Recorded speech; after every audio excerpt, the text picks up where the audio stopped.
হে everyone welcome back to my YouTube channel. মোৰ ভিডিঅ'ত আপোনালোকক সকলোকে স্বাগতম জনাইছোঁ। কি খবৰ সকলোৰে ভালনে? নতুন এটা ভিডিঅ' লৈ আহিছোঁ আপোনালোকৰ মাজলৈ। আশা কৰোঁ আপোনালোক ভালে আছে। বৰ্তমান মোৰ খবৰ ভাল। আৰু এইফালে চাওক, এইটো হয় মঙলবাৰ মৰ্ণিঙৰ সময় দেই। আমি গৈছিলোঁ শনিবাৰ দেওবাৰে আহি যাম বুলি, কিন্তু দেওবাৰে এনেকুৱা মানে এটা অঘটন ঘটিলে ইমান ডাঙৰ, সেইকাৰণে আমি থাকি গ'লোঁ। দেওবাৰো সোমবাৰো থাকি গ'লোঁ। আৰু বেটা বেটিৰ সোমবাৰৰ পৰা স্কুল আছিলে, সোমবাৰে এবচেণ্ট হ'ল। কিন্তু মঙলবাৰে ৰাতিপুৱা একদম আৰ্লি মৰ্ণিঙতে আমি উঠি কিনে আমি তাৰ পৰা ওলাই দিলোঁ।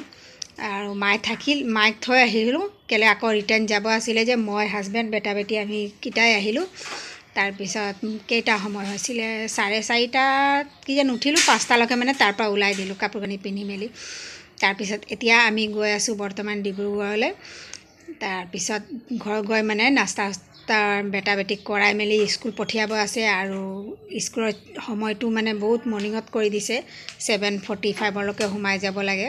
সেইকাৰণে ইমান সোনকালে উঠা হ'ল। মানে ধৰক 9টাৰ পৰা ষ্টাৰ্ট হ'লেতো আৰু অলপ মানে লাহে ধীৰে গ'লে হ'লে হয়, কিন্তু উঠিলোঁ যে। আৰু ধুমুহা বতাহ, ইমানে ধুমুহা বতাহ, আপোনালোকে ন'টিছ কৰিলে নাই? ধুমুহা বতাহ দি আছিলে। এতিয়া ওলাই যাবলৈও ভয় লাগিছে, তথাপিও আৰু বিছমিল্লা কৰি আমি ওলাই দিলোঁ। এতিয়া আমি গৈ আছোঁ ডিব্ৰুগড়।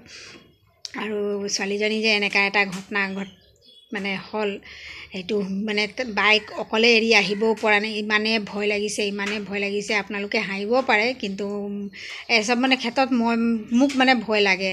আৰু বায়ো ভয় খাইছে, বাই কি তাৰ ওচৰ পাঁজৰ মানুহ বহুতেই ভয় খাইছে। কেলৈ এনেকুৱা এটা ঘটনা হয়, এক কম বয়সৰ ছোৱালী। আৰু এইটো নেচাৰেল ডেথ নাছিলে, এইটো মানে ছুচাইড কৰাটো মানে সেইটো কিমান ভয় লাগে ভাবি চাওক আপোনালোকে। সেইকাৰণে আমি মানে বাধ্যত থাকিব লগা হৈছে। কিন্তু বেটা বেটি স্কুলতো এবচেণ্ট কৰিব নোৱাৰি, মানে দুই পিনে মানে মেনেজ কৰি আছোঁ আমি। মৰ্ণিঙত উঠি আহি মানে ডিব্ৰুগড় বেটা বেটি স্কুল পঠিয়াই মেলি আকৌ ছুটি হয়, টিউশ্যন কৰি মেলি আকৌ আমি গধূলালৈকে মৰাণ ৰিটাৰ্ণ গুচি যাওঁ। এয়ে হৈ আছে মানে মঙলবাৰৰ পৰা। এইটো কিন্তু মঙলবাৰৰ ভিডিঅ' হয়। এনেকাই আৰু যোৱা অহা মানে আমাৰ হৈ আছে।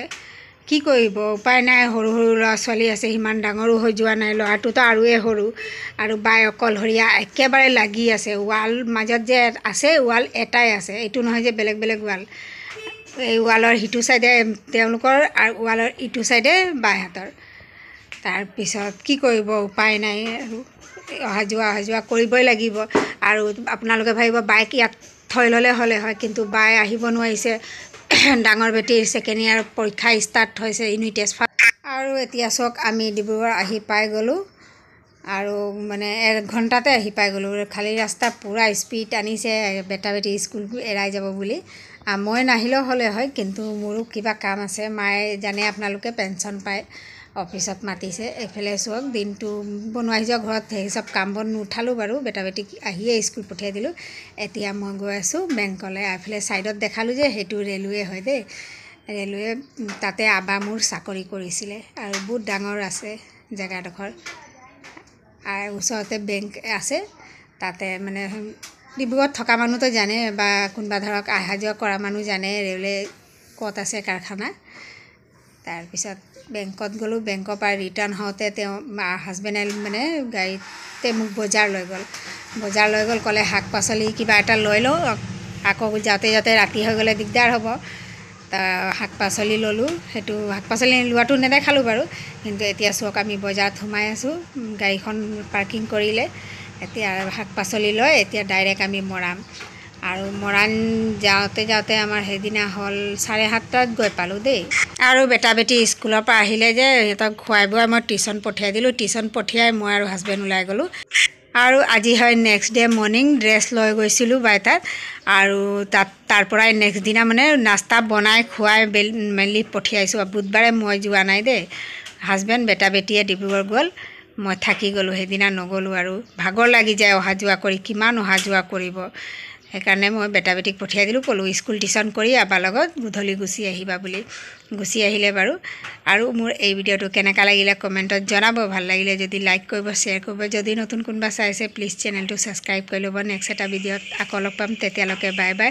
আৰু এই ভিডিঅ'টো সম্পূৰ্ণ চোৱাৰ বাবে বহুত বহুত ধন্যবাদ।